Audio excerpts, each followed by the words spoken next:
मित्रांनो, तुम्हाला काय वाटतंय, या कडक उन्हामध्ये शेणखत टाकणे फायद्याचं आहे की तोट्याचं? बघा, आपण जेव्हा शेणखत उन्हामध्ये पसरवतो तेव्हा दोन मोठ्या चुका होतात. पहिली पहिली चूक, खतामधलं जे मुख्य अन्नद्रव्य आहे ते म्हणजे नायट्रोजन, ते या उन्हामुळे अमोनिया या फॉर्ममध्ये वाहून जात असतं. आणि दुसरं म्हणजे जे आपल्या जमिनीची सुपीकता वाढवणारे जीवाणू आहेत ते या कडक उन्हामध्ये तग धरू शकत नाही आणि ते जीवाणू सुद्धा मरून जात असतात. मग तुम्ही म्हणसाल शेणखत शेतामध्ये टाकायचं नाही का? तर तसं नाही. शेणखत टाकायच्या काही योग्य पद्धती आहे ते मी तुम्हाला सांगतो. तर मित्रांनो, शेणखत हे शक्यतो सकाळी सकाळी किंवा संध्याकाळी आपल्या शेतामध्ये टाकावे. खत पसरवल्या लगेच त्याच्यावरती नांगरणी करून ते माती आड करा.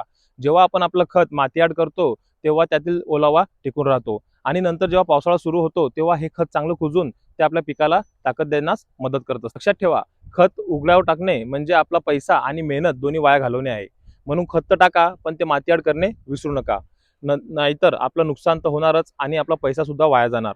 मित्रांनो, असेच तुम्हाला जर काय आता हळदीची तुम्ही लागवड करत असणार, हळदीच्या लागवडीची तुम्हाला जर का माहिती लागत असणार सुरुवातीपासून तर शेवटपर्यंत, तर आपल्या चॅनलला नक्की फॉलो करा. काही अडचण असल्यास माझ्या नंबरवरती कॉन्टॅक्ट करा. धन्यवाद. गौरव जंगले, मनोज फटीला.